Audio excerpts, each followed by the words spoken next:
Hello, I'm Gus Downing, publisher and editor of the D&D Daily, and this is the LP News Network. With us today is Richard Hollinger, PhD, professor, Department of Sociology and Criminology and Law, University of Florida. Richard is the director of the Security Research Project that focuses exclusively on retail loss prevention and security issues. Dr. Hollinger conducts the National Retail Security Survey in partnership with the NRF, which the retail industry uses to benchmark national shrinkage. His major focus has been on white-collar crime, but as organized retail crime is now affecting the industry, he's added this component to the survey over the past few years. Dr. Hollinger serves on the NRF's Loss Prevention Council, and today's session is entitled, "The Survey Says, 2015 Shrink Data Results." In the NRF Protect's written description of the session, which Dr. Hollinger presented later today, in 2014, retailers lost an estimated $44 billion to shoplifting, employee and vendor theft, and administrative error. How did they do in 2015? In this session, here are the latest findings from the 2016 National Retail Security Survey using 2015's data. Dr. Richard Hollinger, criminology professor at the University of Florida and lead author of the NRSS report for the past 24 years, outlines the results and reviews best practices. And with that, we'd like to thank Richard for taking the time today to sit down with us. Thanks, Richard. Thanks, Gus. Good seeing you again. Can you talk to some of the key basic findings, 35,000-foot level? Yeah. Well, one of the neat results was that the shrinkage rate that was reported by the retail respondents was identical to the result we got from last year, which was 1.38%.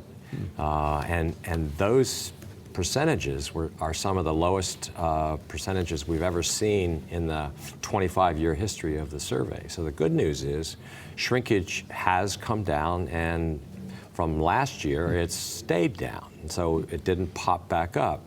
The reason the dollar figures are going up, it's closer to $45 billion a year, is that the industry has gotten larger. So it's, you sell more merchandise, you have the same shrinkage percentage, but the base that you're comparing it to is a bit larger. So it's still a problem. I don't think we can declare victory on shrinkage, but what I was afraid of is that we'd reach a low and then things would start rising again, and shrinkage rates would go back up to where they were in the 80s and 90s, which were really unacceptable. Which does the increase in store associate levels in some of the big box stores have a direct impact there? I mean, Walmart and a few others have actually decreased the middle management and increased the store associates as a result of this emphasis on customer engagement. Right. Do you think there was a correlation between that? Well, I think that there probably is. One of the things, though, that we've seen over the last 2 years, which was kind of surprising, from the very beginning of the survey, we really found that employee theft was the larger of the two major problems. Right. And last year, for the first time, we saw shoplifting as a part of the pie, as a slice of the pie, actually increased to the point where it was larger than internal theft or dishonest employees.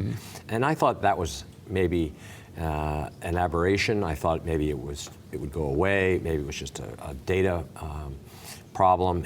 But this year it has stayed the same result. And so this year, 39% of the loss is attributable to shoplifting. So shoplifting, and this may be a function of the increased involvement of organized retail criminals coming in and stealing. And if there are less staff in the stores to deter the criminals who are there, and they're coming in more sophisticated and larger numbers, I can see how shoplifting would increase. What part of that at 39%, I mean, and I understand this is a difficult question, would you say would be attributable to ORC versus the typical shoplifter? I wish I could answer that question for you, Gus. I mean, in many ways, we're looking back at a loss. Right. And then what we're doing is we're asking the most knowledgeable people in the industry, where do you think it went? So I'll be honest with you. I mean, when you're trying to allocate where the loss actually is occurring, it's not as accurate a number as I would like. It's in many ways an educated guess. Right. The number of participants, and not that you have to say the specific number, did they increase as it relates to the retailers that participated in the survey numbers and such? Well, how did that go? It actually dropped to 80. And these are some of the largest retailers. So, I mean, we're not, going to mom and pop stores. But, I mean, these are large, major retail chains. But that number didn't reach 100 this year. And that was the number that I've been focusing on as my goal for many years now, and that's the base that we work with. Now, where were the other 20? As you look at the industry, you can begin to see that it's in many ways beginning to sort of collapse on itself, and that some major chains don't exist anymore. Some major chains, if you look at the office supply side, Office Max and Office Depot now are the same company. So instead of getting 2 respondents, I now have 1 respondent. And so that's happened in a lot of industry segments as well. What are some of the other metrics that stood out to you in the survey? Well, we're still looking, I think, for, I think in retail we've always been looking for the silver bullet. What technology we're going to be able to roll out to really get a handle on this problem. And EAS obviously has been the major technology. Then cameras, we switched from analog to digital. One of the things that does stand out is increasing use of analytics, data analytics, which are linked to the digital camera systems that are available. So we're now merging the digital camera image, hooking that to a computer, analyzing that behavior, and doing data mining.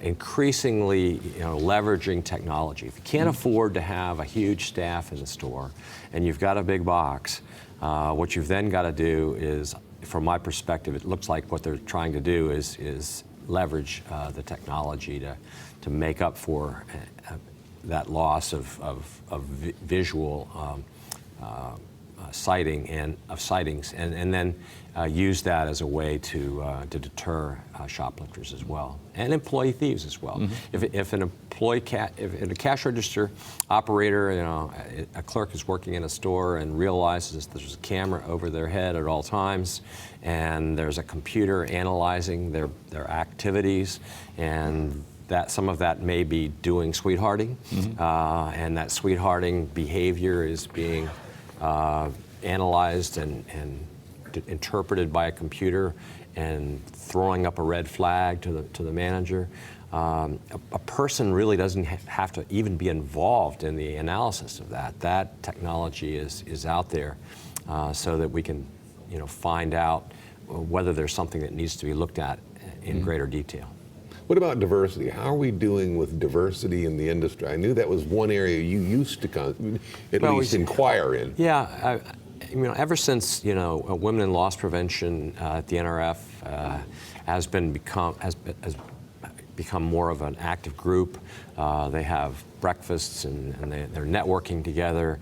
The question was raised actually by Joe LaRocca and others years ago, and that is how are women and African Americans and Asian Americans and others, and Latinos, how are they doing, as far as their representation and management in loss prevention? And the hope would be that in every one of those segments, the percentage of people, say a percentage of women, would be the same as the percentage of women in the American population, which is about 51%. They outnumber men by about 1%.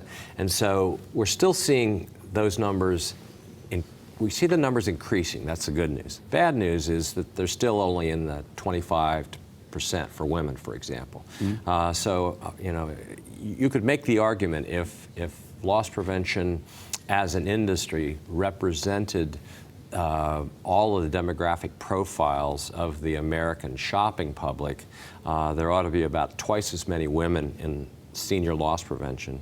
There ought to be about twice as many Latinos. There ought to be about twice as many African Americans as we see. So good news is numbers are improving. Bad news is we're not there yet. Well, I did a study of yours about 6-7 years ago, and it was at 18.8%. Yes. And the law enforcement community was at 12.2. Yeah. Quite frankly. Yeah. I mean, there's no doubt about it.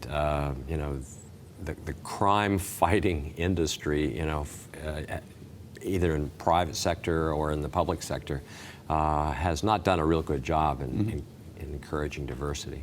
You know, being the most extensive research project in the U.S. and having to do with retail security, how long does it take your team to put all this together? Can you give us an idea of the effort? Well, the survey has been under development now for 25 years, and we've put questions in, we've taken questions out. We're now using online survey technologies, which in the early days, I used paper and pencil questionnaires. I mailed them out. I remember. The reports went out, actually were printed on paper and were put in envelopes and sent out by the Postal Service. So it was pretty low tech. Now we can both send out the questionnaire by using the internet. It can be filled out over the internet, and the data can be analyzed using high-speed computers, and the report can be put in a format, in a PDF file that people can download. By the way, it's live now.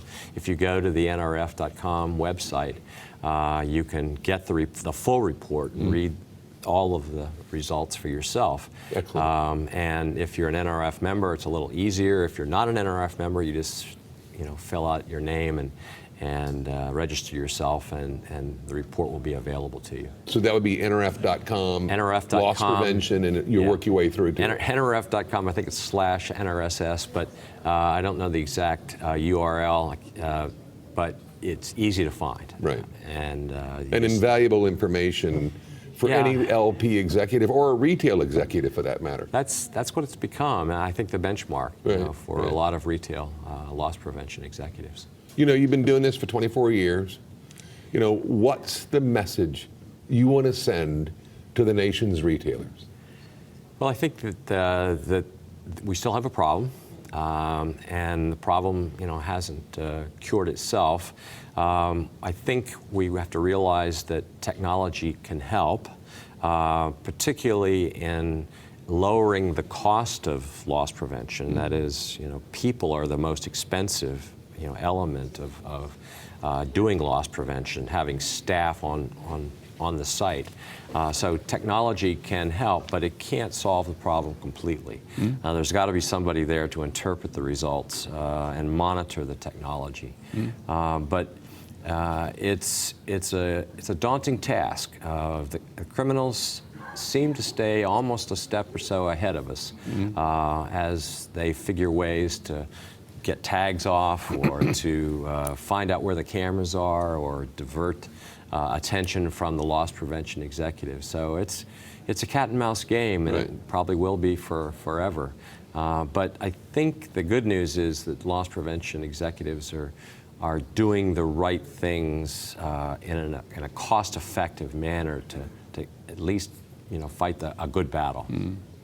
Do you, with the data breaches and the Russians cloning cards, selling downstream, those cards being used in the stores, getting gift cards, doing refunds, all falling in the category of shoplifting and such, and fraud. Do you see the evolution of this survey in the future to kind of start including the cybersecurity issues? Well, I've actually written a book on computer crime, ironically, but when we first started doing this survey, it was almost exclusively focused on shoplifting and employee theft. Right.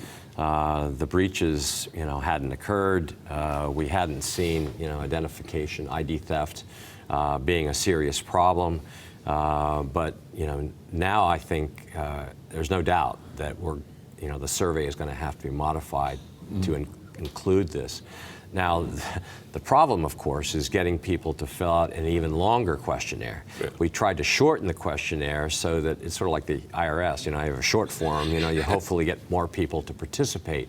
So if you reduce the survey size, you get maybe some better participation, but you get less data. Right. And so increasing the survey size and including data breaches and all of the things that you mentioned might make this an even more daunting task for the already overwhelmed vice president or director of loss prevention in a typical retail chain. Something that will have to be addressed sooner or later, though. It will have to be addressed, and maybe that will be a different survey. I mean, there was a few years ago we broke off the ORC portion of the survey, and Joe LaRocca was involved in doing that. And NRF does its own ORC survey as well. So maybe there will be another survey. Although I've talked to a lot of loss prevention directors, that are being surveyed to death. They say, one more survey, they'll perhaps leap off a bridge. But in many ways, that's a decision that someone else probably will have to make. Thanks for being here today, Richard. I really appreciate it. It's good talking to you again, Gus. Well, that's it for this episode, ladies and gentlemen. We'd like to thank you for watching. And until next time, let's keep them all safe out there.